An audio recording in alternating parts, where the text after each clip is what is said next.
hour here. So I'm just going to run through a few things about what we're doing up in Chicago out at the Delta Institute, and kind of what we've learned by running the program for the last few years, getting our hands dirty in the carbon markets and in the related ventures that come out of that. So first, a little bit about the Delta Institute. About 2 years ago, we started a strategic planning process where we started to look at all of the different programs that we had and models we had created, different initiatives, and we chose to organize them around 5 areas. And so 4 of them are here, and then I'll touch on the 5th one in the next slide. So what we're trying to do, this is a picture of the Merchandise Mart in Chicago. This was our first Green Building LEED certification project, where we worked with the building management and a lot of the tenants to get through some of the challenges of greening the operation of an existing building. So instead of building something from the ground up and doing it right the first time, this is how do you change purchasing, how do you change water use, how do you change paints and carpets and everything else so that you're improving indoor air quality, you're saving the business money, improving efficiency and everything else. So under that goal area, we're looking to do that same process for 100 buildings. Now, we're not going to find any others bigger than the Merchandise Mart, being the biggest commercial building in the world, but we have several others that we're working on simultaneously. And we also developed sustainability programs where, for the Merchandise Mart, we developed a green operations guide that the management still consults to this day. I have a question.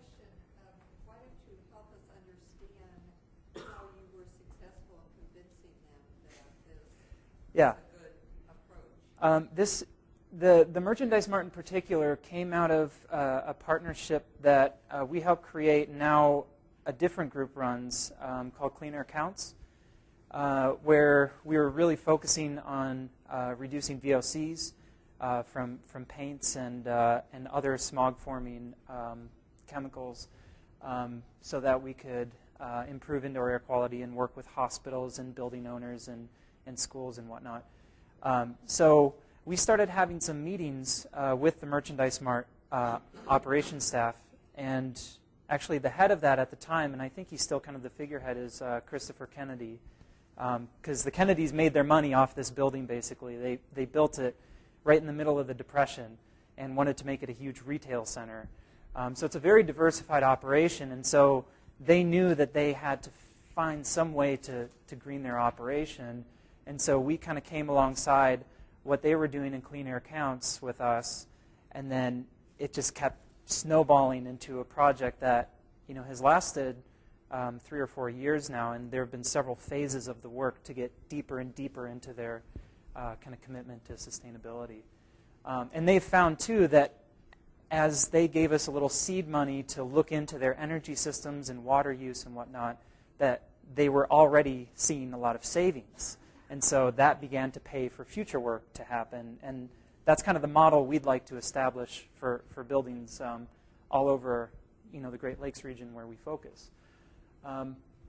Another thing we do that's primarily concerned with the built environment is around generating investment in pollution prevention, remediation, and reuse. So most recently, about a year ago, we launched this warehouse called the Rebuilding Exchange, where we collect through deconstruction crews that we hire, and there's some working as we speak on deconstructing homes in the city of Chicago. And we collect these building materials and sell it like Salvation Army or Goodwill store would.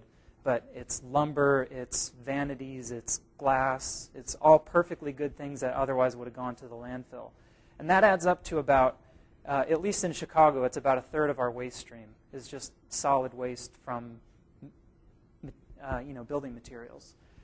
So we've built that. We're looking at potentially franchising that in other areas around the region or other neighborhoods in the city of Chicago. So that's generating investment in the community, and it's something that we hope can be a self-sustained enterprise. And then we also work on different models for community economic development. And the model that I like to refer to there is an urban agriculture enterprise called Windy City Harvest. It's now run by the Chicago Botanic Garden, and we're still connected with them. But there it was a job training program and a way to get ex-offenders back into the workforce through teaching basic accounting skills and growing skills, and then they can move on to kitchens and community colleges and other places. So we're always looking to create different models that can be replicated or scaled up. And all of these numbers you see attached here, they seem kind of abstract, but the baseline, the benchmark was 2008, and these goals are all with 2020 in mind. And some of these we're actually progressing quite nicely towards, and we may have to revise them upwards because there have been some good successes in the region. We also like to try to make green choices a part of mainstream thinking. We have a purchasing consortium in West Michigan where it's the first time we've brought together public and private entities to reduce some bulk purchasing items like cleaning products so we can make the best of kind of the green technologies more accessible and more affordable to smaller businesses and governments.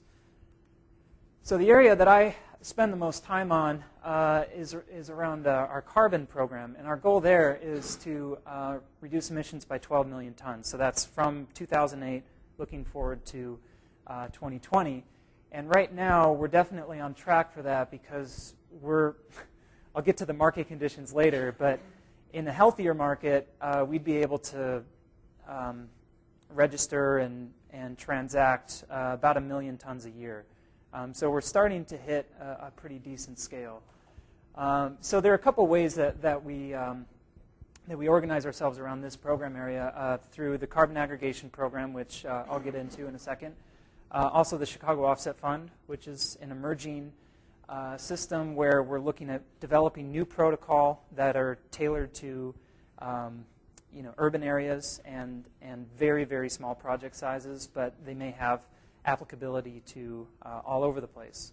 And then, we're developing other protocols that aren't necessarily urban or rural, looking at how we can push forward with composting or biomass or other things. Would you give an example of the Chicago Offset? Yeah. And where is the money coming from? Well, for the last 2 years, that's been supported from a grant by a community foundation in Chicago. And right now we're working with the City Department of Environment to launch a website and a kind of retail focus so that different businesses and citizens can connect to the Chicago Climate Action Plan. And if you haven't seen that before, it's a good piece of literature where it kind of spells out what everybody in the city can do. Chicago is a huge, really diverse city. What building owners can do, what homeowners can do around weatherization and different things. So we've actually developed technical protocol around home weatherization, performance-based contracting, looking at, we can measure the reductions that are happening before and after, and then get those registered. We're also looking at urban forestry for the whole city, some native habitat restoration, potentially methane digesters for composting projects. So there are a few different ways that this is going to come together. Yeah? The 12 million ton, over how many years is that? Is it annual? No, that's cumulative 2008 to 2020. So that would be 1 million tons a year, and we're basically at that. What percent of the actual emissions is this? Very, very, very, very small. I think the total U.S. emissions are somewhere in the neighborhood of 7 billion tons. So yeah, we have a ways to go, but we're a pretty small organization. Just Chicago? Well, the baseline for Chicago, I think that the reduction they're targeting just in Chicago and in the Climate Action Plan through 2020 is 12 million tons, or 13 million. So those numbers are just coincidental because we're talking about a program that's national in scope, and I don't think we'll get 12 million just for the city or for the Great Lakes region. It's going to take a lot of people from a lot of different areas. But their goal is 80% by 2050. Right. Yep. So it's very ambitious, and we're working as diligently as we can to help them get there. Now into our carbon aggregation program, and a couple of these slides have a lot of text, so I apologize for that, but I'd rather have fewer slides.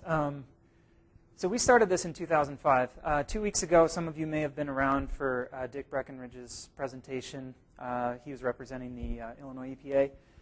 And they gave us some seed money. It was $20,000. Now, it was the fall of 2005. And they had heard about CCX. They had heard about other aggregation programs from the Farm Bureau and the Farmers Union out of Iowa and North Dakota, respectively, taking shape and bringing some benefits to the farmers around them. So they said, we want that for Illinois. And they approached us and gave us this money to kind of explore the feasibility. And nobody else ended up volunteering to actually run the program. So we ended up kind of holding the bag on that one and created a database system, an enrollment system, and I'll take you through kind of a little schematic of how the typical enrollment works, where we basically run it from start, from the credit source all the way through to the return of the revenue. But we do it with the help of many partners along the way, particularly the soil and water conservation districts at the county level. So, some of you may be already familiar with the benefits or the co-benefits beyond carbon of conservation tillage. And we're looking into other farming systems as well. So currently the protocol is limited to conservation tillage, but there are other systems we can look at as well. So basically, we were brought in to try to figure out the system, try to put the players together, and then ultimately implement it so that Illinois farmers could benefit. So the basic structure, this is just a list of all of our initial partners. Some of these are less involved now. As you can see, like University of Illinois is on here, and we did consult them for some technical advice. But mostly it's us and the Illinois EPA and the SWCDs, the conservation districts that are running this program. So some background on the Chicago Climate Exchange. Is anybody here not already familiar with the exchange? No? Okay. What? Right. Okay. Well, then I'll just do kind of a brief overview here. So it's a voluntary system that started with these two economists that were in the trading world for a number of years, Richard Sandor and Mike Walsh. And back in 2003, they thought that we were moving towards some sort of a Kyoto-type compliance regime, and so they needed to work with companies, particularly out of the Midwest, manufacturing base and all the diversified companies that are headquartered in this region. And they got them together and said, all right, well, there's some kind of mandate coming, so let's put a program together to help figure this out before the regulation comes so that you guys can be the first movers and get a competitive advantage. So out of that, they now have, I think, 450 or 500 members, and it's starting to go around the country too, or around the world. There are probably, 24 countries that are involved in one way or another. So it's really become a global exchange, even though it's out of a little office around the corner from us in downtown Chicago. So even though it's voluntary, once you join, there are actually mandatory requirements for emission reductions. And so it's a 6% below the 1998 to 2001 baseline. They average it because sometimes these companies don't have a full data set for any given year, and so they kind of smooth it over several production years. So they're required to do a 6% reduction below the baseline. That figures out to about 1% a year. So it's not a particularly stringent target, but it does help to kind of get trading activity going and for people to learn the rules. So we've seen the prices now. As you can see, it's basically zeroed out right there. Not used to a laser pointer. It's kind of handy. Credits are trading at 10 cents a ton, and it costs 10 or 15 cents a ton just to transact them. So there's effectively no market right now because of legislative uncertainty. But if you look at the very beginning of June 2008, this was right after the primaries and before the general election, when we were sure that something was going to happen in Congress and from the White House, the price went way up to $7.40 a ton. And we happened to get a whole pool out with a lot of Illinois folks in there at $7 a ton, and they were very happy about that. But we haven't been able to see prices like that again, and who knows if we will once more. So a key part of the CCX, as it's called, is the offset program. They were pretty much the first trading system in the world to really lay out multiple project types and attempt to make them accessible to small landowners through a process called aggregation. And that's kind of our business in the carbon world, is aggregating small projects together. Per CCX rules, only 3% of your 6% required reductions, so half, can come from offsets. In practice, it's maybe 15 or 20%. It's considerably lower. So there have only been, as you see here, 82 million tons of offsets issued, and their baseline is a couple hundred million. So there hasn't been a whole lot of offset activity, but it has been significant for the farmers that we work with. So on the right here, these are the standard practice types where they have established protocol that anybody can pick up and write a contract out of and sign up small producers. And we mostly focus on the first two, on ag BMPs and forestry. And we're also starting to get into methane and refrigerant destruction and energy efficiency. So we have our fingers in about half of the offset breadth that the CCX has. So getting to the ag portion, continuous conservation tillage, it's basically, you look at the NRCS guidelines for no-till and strip-till, and that's what CCX follows.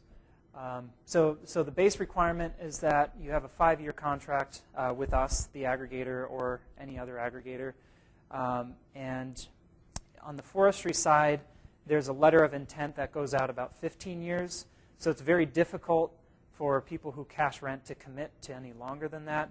So we're also open to exploring different contract mechanisms and how we can keep flexibility but also ensure some degree of permanence in the projects.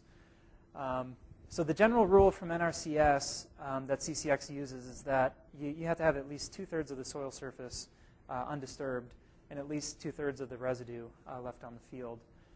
So if you're burning or harvesting corn stover, or those would all zero out your credit for the year. And so at the bottom right here, this is a map of the eligible soil areas. So the whole country is not covered at this point. There's a lot of uncertain science about the southeast, the northeast, and the west coast. Even though there is good scientific work being done there, the CCX protocol started out of Illinois and Iowa, and then they've expanded as far as you can see on the map. So in Illinois, in the red zone, the whole state is in the red. The credit can be 0.6 tons of CO2 equivalent credit per acre per year. So that doesn't add up to a whole lot when you're talking about 10 cents a ton, but at $6 or $7, you're looking at a couple bucks an acre. It'll certainly help with taxes and paying interest on equipment or whatever. So these are just some more rules for the conservation tillage program. You can find these in the CCX rulebook. I don't want to bore you with all the details right now, but there are some specific implements that are not allowed. And so as we've had 2008 and 2009, we've had back-to-back, very difficult crop years. The harvests have been record, but a lot of people are doing some tilling on the edges, or they're working out ruts, or they're So we require an annual update to ensure that producers are actually holding up to their end of the contract. And if we find that somebody's tilling either through verification or through self-reporting, we zero that out. There's a reserve pool that can cover some of those losses. It's basically insurance for the producer, where 20% is held on a continuous basis. And then if they meet the contract over the 5 years, then that can be released back to them. So in any given year, we're only trading 80% of their actual verified credits. What's the break-even carbon price to offset any membership associated costs? Or is there any membership associated cost at all? You mean to join the CCX? And also, if you're going to sign a long-term contract, obviously you're paying for auditing and verification and stuff like that. So there's a certain cost, I assume, associated with being part of this group. What is the break-even carbon price at which, what is the break-even? Basically. Well, we're below the break-even right now. I know that much. We try to set internally a price floor of about $2 a ton because Delta, the aggregator, actually fronts the registration and verification costs, and then we pass through all the net revenue. So there's just an 8% aggregation fee that we take off the gross to support ourselves, and then we also net out the transaction, the registration, and the verification costs. So the farmer has no upfront cost. There's no cost to them signing up or continuing to participate. They could be liable if credits are, they could be financially liable if credits are traded and then there's a reversal on their whole farm. But generally, when they're signing the contract, they know better than to do something like that. For members, there definitely is there's a fixed cost for associate members. So for like nonprofits that have a smaller indirect emissions base, it's maybe a couple $100s a year for an account. And then for full members like the University of Minnesota or the City of Chicago or American Electric Power, they pay a fixed membership fee each year, and then the rest of it is based on their emissions inventory. So if you have more emissions, you pay more to be a member, and then the rest of the revenue for the exchange and the participants is generated from the trading activity. And you're interested only in the emissions, but not underground or underground carbon? Well, for the conservation tillage and then also here for grassland, those are below-ground soil carbon projects. Right. So CCX they've surveyed the science, talking to folks like Chuck Rice and Ratan Lal, and they've come at what they believe are conservative rates from the peer-reviewed literature of, in Illinois it's 0.6 tons, and for grassland it's 1 metric ton per acre per year. So those are standardized rates. We would love to get into measurement, but it's very tricky to do on a field-by-field basis right now. The cost curve for the technology is just too high. Does that answer your question? Okay. Yeah. So we look at below ground. Yeah. And who established all these rules? It was kind of designed by committee, and one of the main criticisms of the CCX is that they developed this behind closed doors, quote unquote, but they were consulting with scientists. They were using publicly available literature. It's just they started as a for-profit financial exchange, and so their rule book initially wasn't made available to the public. So the press looked in on it, and they couldn't get the rules, and they couldn't understand how decisions were made. But now if you go to the CCX website, everything is out there. All of their protocols have been reformatted to ISO standards, the 14,000 series for greenhouse gas management. So they're easy to follow, pretty straightforward, and now moving forward, pretty much anybody can view them and comment and see what they're all about. So for grassland, CCX is looking for anything that's been converted from an agricultural or otherwise degraded condition since 2003. It used to be 1999, and then they just moved that up starting January 1st because they're trying to be more consistent with some of the emerging legislative pieces. One thing I should note is that with all of these project categories, CCX is very flexible and amenable to proposals. And so we're proposing 2 around agriculture, one with wetlands, working with the Wetlands Initiative and the Medewan National Tallgrass Prairie, trying to put together some research to see what wetlands really store in terms of carbon. Some say that they're net emitters. Some say that they're really great storage sites for carbon. We have to look at methane. We have to look at everything else. And then we're also looking into organic agriculture and regenerating fertility through on-farm nutrient management. So basically, anybody that, you don't even have to be a member, you could submit something to the offset committee, and they would review it like any technical group would. So this is how our program works. It's a little bit wonky here, but we haven't been getting a whole lot of applications recently because of the depressed market. But usually they come in by the mail. We don't require that you do it through the computer or anything. We have a lot of producers that we work with that have never used a computer in their life, or they don't care to use email or whatever. So we do the old-fashioned paper and pen stuff too, where a contract is signed, it's submitted to us, we put it into our Access database, and we require a few things here. There's a worksheet listing out all the tracks, the ownership info, so we have township, range, and section, and we get maps from FSA, and the acreage report that's most current. A lot of our grassland and tree planting projects are built on top of Conservation Reserve Program enrollments. So we also require those if applicable, and tree planting and grass planting records. And then also the Conservation Compliance Certification Report to show whether or not it's highly erodible land and if it's a wetland. And then there's just kind of this longer process of following up and making it official, grouping all these projects together into pools, and then here bringing them into the market. So these are just kind of all the steps that we have to go through on a regular basis as an aggregator.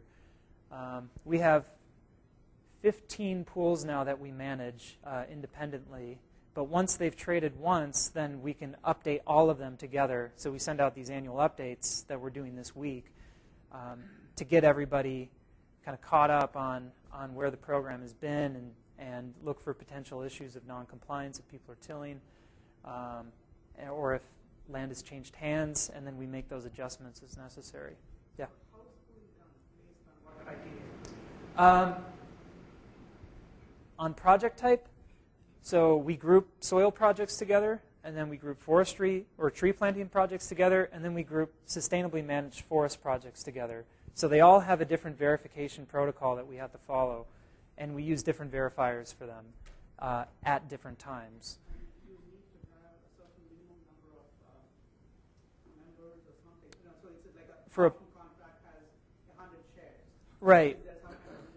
Our pools are internally defined, and it has generally been around just the time of the year. We would do spring and fall, and now it's ending up just being end of the year, end of the calendar year. So, our most recent batch, I think, for soil projects is maybe 12 or 15 projects and 10 tree planting projects. So it's not very big at all, because we have other pools that are more like 200 projects. Because we have 1,400 total, as I'll get to. We trade blocks of projects of the same type, and the geography of them doesn't matter. It's because they're all credited based on where they fall in the country. So we could trade a Kansas soil project that has a rate of 0.4, the same, in the same transaction as a 0.6 in Illinois. In the market, they're mixed together, but you still have transaction IDs. There's still a register by state or by project ID so that everything can be zeroed down into the specific parcel. Yeah, and that's going to be one of the major requirements of a federal program should one emerge, is that you can trace things down to the parcel level. So we're working on a more sophisticated method than just having an Access database and a bunch of paper maps, but we're not quite there yet. But we have been able to put together this map, kind of a GIS rookie, but it's fun to put these things together and see how the program changes over the years. So our program now reaches 18 states. We have an enrollment in Maine, a managed forest, and a huge grassland conversion project in eastern Washington that was formerly wheat, and it's a pretty water-starved area, so some people have opted to go towards native grasses. So those two aren't covered in this map, but you can see it's primarily in Illinois, and then we have a state-sponsored program in Michigan as well. So we're up around 1,400 projects now you can see that the managed forest acreage is really starting to rise, and most of that is in the Upper Peninsula of Michigan. So in Illinois, drilling down there where we got started, we have pretty much every county covered. Champaign doesn't have a whole ton of enrollments. It's mostly been Iroquois and Marion and like Carroll and Whiteside counties that have really latched onto the program. So one thing that we've learned is that it really depends on who's in the county office, and if they get behind it, if they put posters up, how much are they promoting this? It's usually the resource conservationists. So any of you students that may want to get into that field, I think carbon administration could be in your future. So we constantly get calls from people, and we're helping teach the SWCD staff about the legislation and where things are heading, and where the program's going. So our results to date, as I said, Illinois and Michigan, we have state-sponsored programs, and then we have projects in 16 other states where it hasn't happened by any strategic initiative, but it's been more just people hear about it, or we give them a call back, and so they send us a contract, and so it's become national in scope. So we have 15 pools, 12 of them have been verified, and that happens on an annual basis at the end of every year. So it's added up to over 635,000 tons. Now I mentioned that we had about 1 million in the pipeline per year. So this is actually a very low number because we're holding back a lot of credits until we see where the market goes. So we can put those out at pretty much any time. In dollar terms, that's translated to just over $2 million returned to our program participants. And then as part of the aggregation fee that we recover from the gross revenue, that's been about $200,000 to our organization.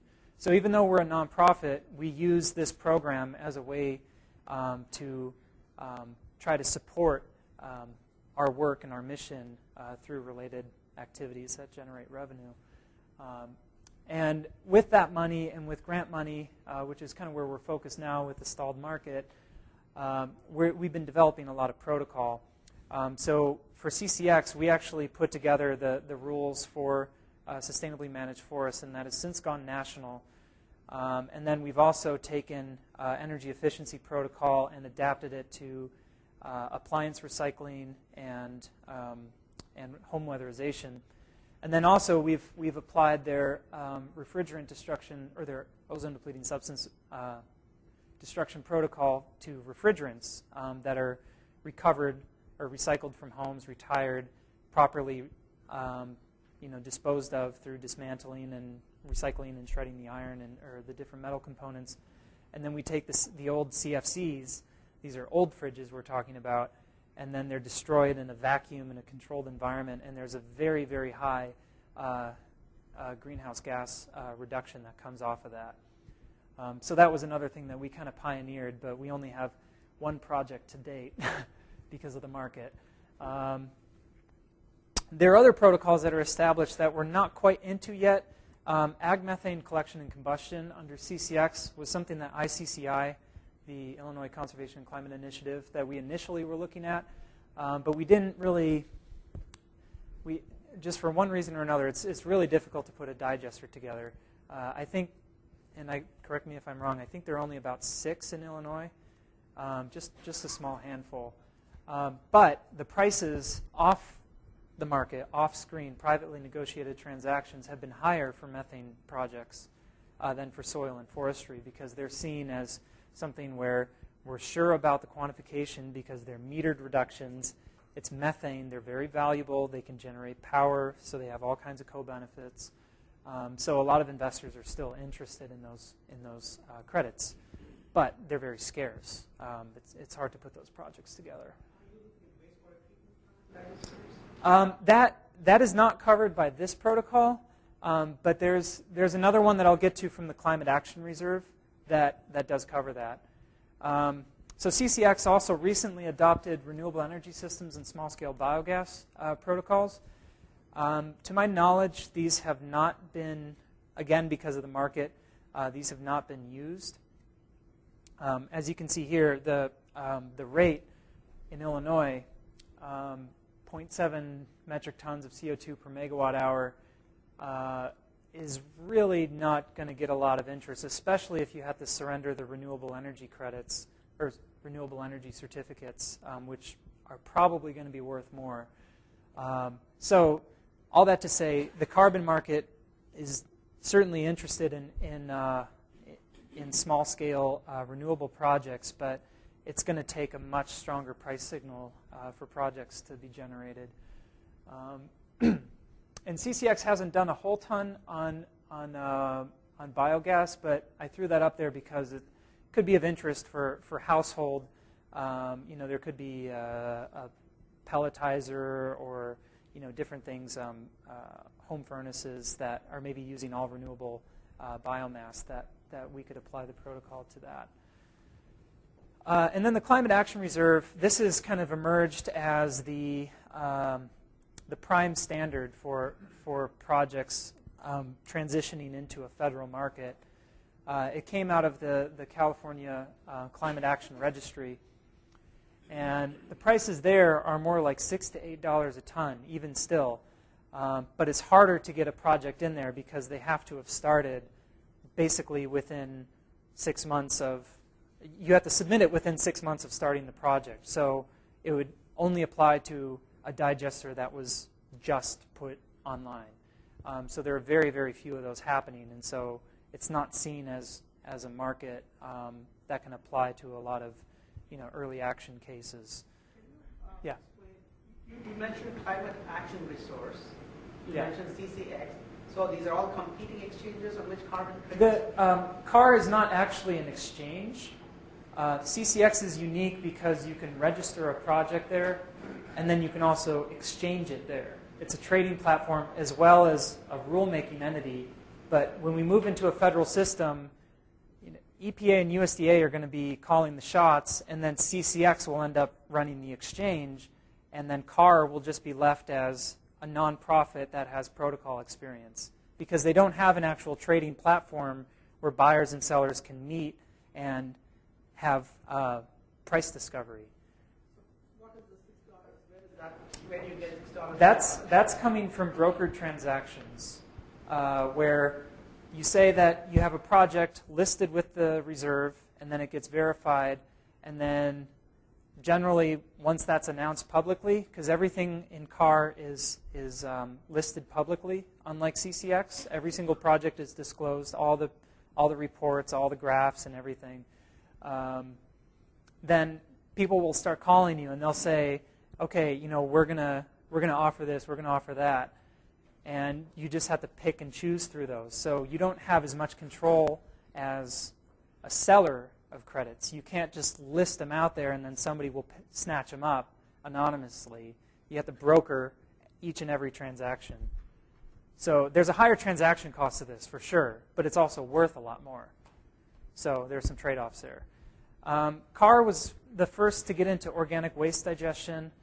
This is similar to the methane collection and destruction, but this can happen through food waste, which may be of interest to the university here for the composting project that I know some people have worked on.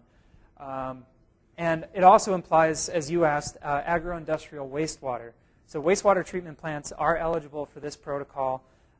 It's potentially very, very lucrative. So if anybody has a project they want to put together, let us know. But there's very little precedent for these. There are only 2 projects that have been listed, one related to food waste and one to wastewater, since this came out last October. In Illinois, I'm aware of some of them that have methanators, which essentially is anaerobic digestion system. Right. Are those industrial type facilities eligible for these kind of? Yeah. Another interesting thing about the reserve is that you can list a project no matter how large your emissions are.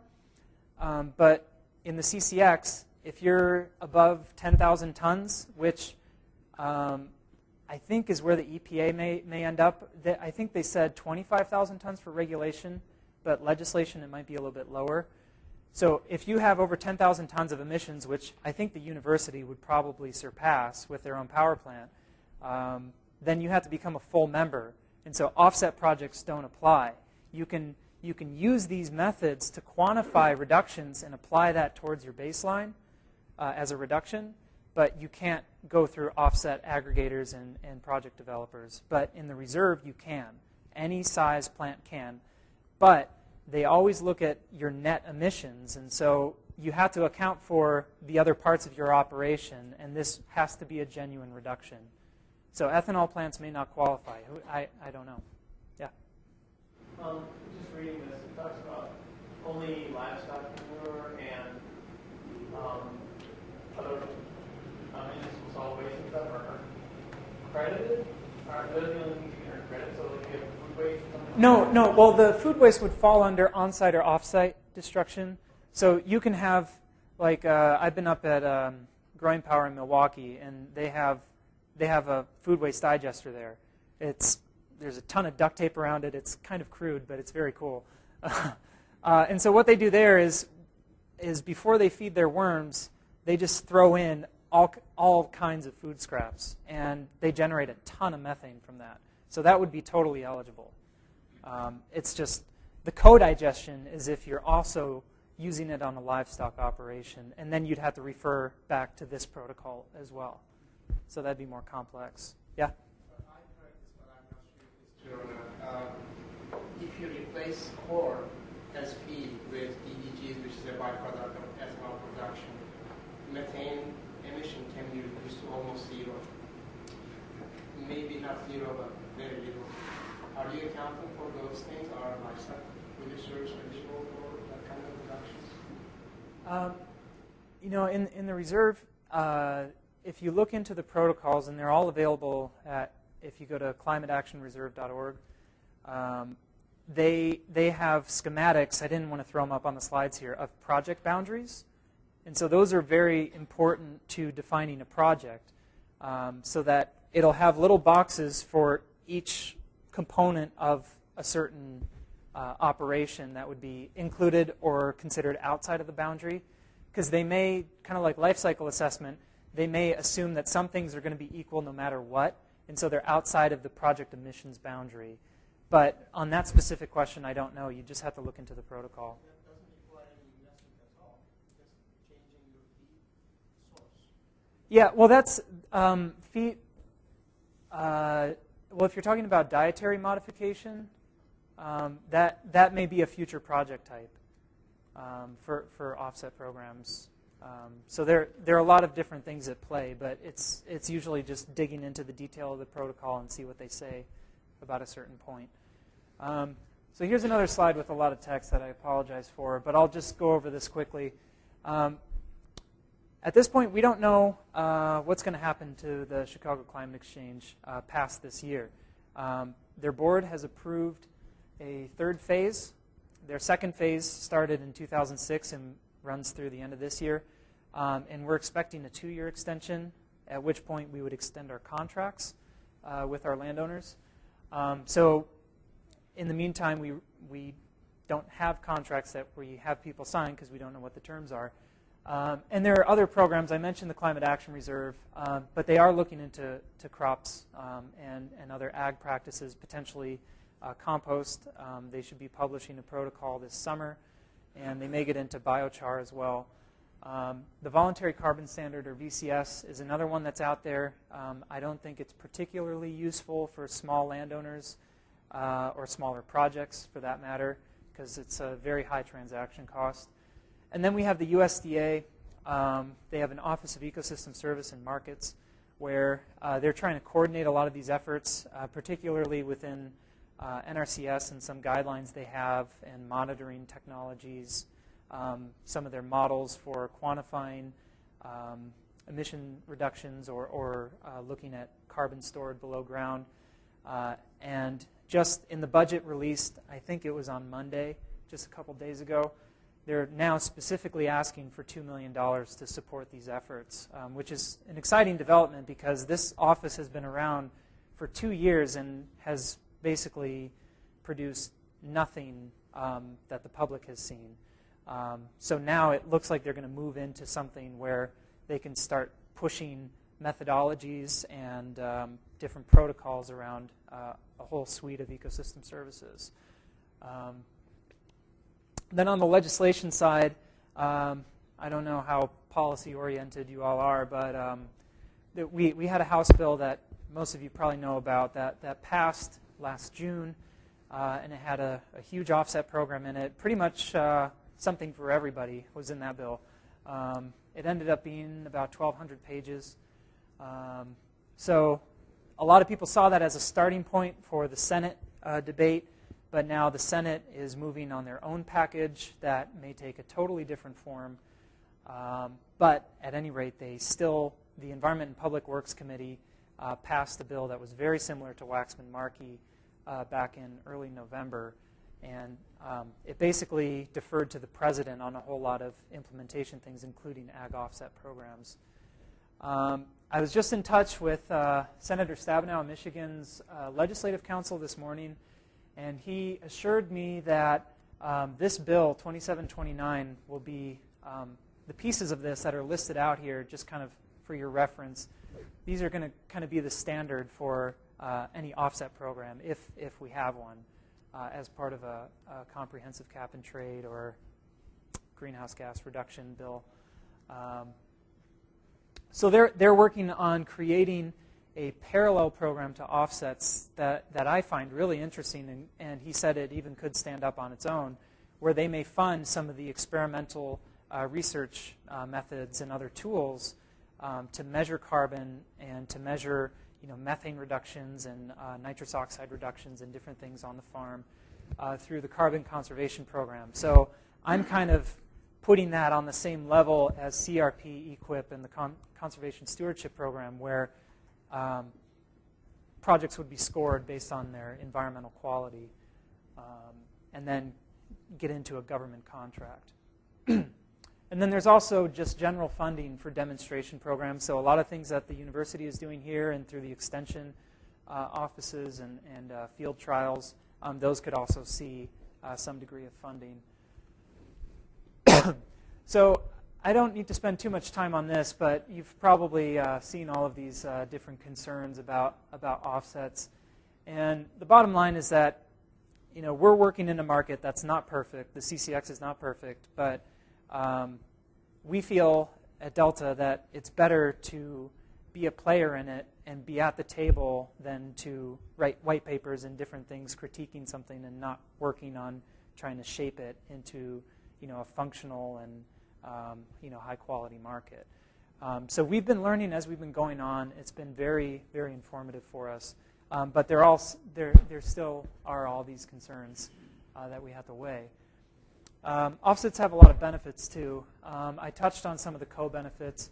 But most recently, we've been looking at these projects that we help represent landowners in as a potential tool, given a strong price signal, for economic development and innovation. So for us, it's not so much about, I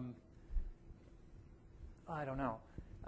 I think we're just trying to broaden the picture so that it's not this technocratic, we're so focused on getting a certain tonnage registered. We're looking at a lot of the qualitative benefits that we've seen come out of this, like connecting farmers that, a lot of them are very skeptical of Chicago policy groups or of certain academics or even of their conservation districts. And so we're helping to, I think, build some trust and some cross-pollination so that we can all be partners in conservation and use the markets and return all the benefits that we can back to the landowner. So the next steps for our program, we're waiting to see what Senators Kerry, Lieberman, and Graham come up with. We don't know if there's going to be an offset piece in that. Senators Cantwell and Collins have a different piece, cap and dividend, that could have some direct funding for agriculture. They wouldn't be called offsets. They'd be called, the actual credits would be called carbon shares because they would be fully auctioned. And then there'd be investment generated that would trickle down into ag and forestry projects and renewable energy and different things. So we're waiting to see what happens there. But regardless of the legislation, whatever happens this year, we think that carbon is very important. It's very important to store carbon below ground and to look at ways that help reduce all emissions on the farm through whether it's composting or organic practices or moving to perennials, all these different ways that can potentially increase net revenue for the producers if the markets develop properly. And carbon is really, as a lot of you know, it's the building block of soils. So if we're building carbon anyways, that's going to be a good thing. We're really interested in the other markets, but I don't need to spend a lot of time on them because they're so speculative at this point. Specifically for nutrient trading, water quality, Illinois is really the top contributor of nitrogen runoff in the Mississippi River Basin. And it's a real environmental concern, but it's a challenge to try to figure out solutions for all these disaggregated sources. So one idea that's been toyed around with is, well, maybe wastewater treatment plants can find cheaper reductions through investing in on-farm practices to use precision application of fertilizer, to use different types or different timing. And so they would be able to get the reductions they need for a nutrient compliance program that IEPA may have at a much lower rate. So it's the same logic as a cap and trade with offset program, but applied to another ecosystem service that farmers can provide. So we are looking at that. There's also a program of stackable credits that's emerging in Oregon called the Willamette Partnership. So we're watching that, but there hasn't been a whole lot of detail on it. So they've just published in the last month or two some crediting methodologies, and I didn't have the time to go through those for this presentation, but it's something that we'll be studying, and we're excited to work with university partners on that too to get pilot projects put together. So the bottom line for us in all of this, we've learned all kinds of different things, but we've seen markets or platforms like the Climate Action Reserve develop, but they need to be accessible to small landowners. They need to be accessible down to the acre level. And we do have a project as small as 2/3 of an acre. I think CCX might round it up, or it depends on what it was credited at. But we can work on a very, very small scale and keep it efficient. And we can also work at a very large scale. We have a managed forest in the Upper Peninsula that is over 30,000 acres. So we can go the whole breadth anywhere in the country, and we've shown that we can track these projects, we can register them, and we can keep it efficient. So we think that that's a real important lesson for policymakers and for anybody working on methodologies to measure carbon and to verify that it has to be accessible to small landowners. So with that, I see I'm just about out of time here. But any general questions you have, I'm happy to answer, or you can stick around after and chat a bit more. But yeah. One of your slides said there was on-site visits and verification. level of funding? Well, we've paid our verifiers, which have been the Conservation District staff. So they're called out by the directors of the Illinois and Michigan offices, and then they're dispatched based on wherever the projects are selected. And we've paid them through the 2008 verification, and we haven't started 2009 verification. But we need to do that before crops go in this spring. So I don't know, actually. It could be fronted by general operating support, or there could be, we have different funds at Delta that we can shift around to pay people if we need to. But generally, it's supported by the back-end revenue that's generated. But when we have to front it and then there's no return, it's more difficult. Is revenue generated annually? Or Yes. If you buy a credit, somebody bought a credit for $7, how long is that good? Well, how does the money change hands? $7 don't mean anything. We list the project, and then a buyer pays the exchange. They mediate it, and then it gets posted to our account, and then we pass it through to the landowner. So it's a transaction that occurs. It's a spot transaction. So they're not paying for a future reduction. They're paying for something that has been verified, credited, registered, and then they use it for compliance, or they use it to permanently retire. Is it a one-time? Yeah. Yeah. Is it annual? We register vintages annually. So at $7, we're the only thing we had to sell at the time were 2007 and 2008 vintages. And so once those are sold, that's it for that vintage. And then we move on to the next one in the verification round. If you said anything about fuel switching, I didn't hear it. Our notion that there would be your carbon credits or offsets generated by basically replacing fossil carbon with contemporary carbon. Is that included in any of your thinking, or in any of the staff now, or any of the ideas around there? Yeah, CCX has reviewed a proposal for biodiesel switching. I don't know if it was soy or waste-based, like yellow grease. But beyond that, I don't think that they've had any proposals. It's just been case-by-case review. Then ours will be the first. Yep. Yeah, I hope we can do it. Yeah, what about the certain credits, or you talk about forestry and all that kind of thing? You get counties around there, in other words, Cook Lake as well, that have a lot of these parks and all that kind of stuff. Is there management anything that's been done with these, or added trees to them, or whatever? Well, the project start date is really important. So if they've just been around forever, that the market wouldn't consider them additional.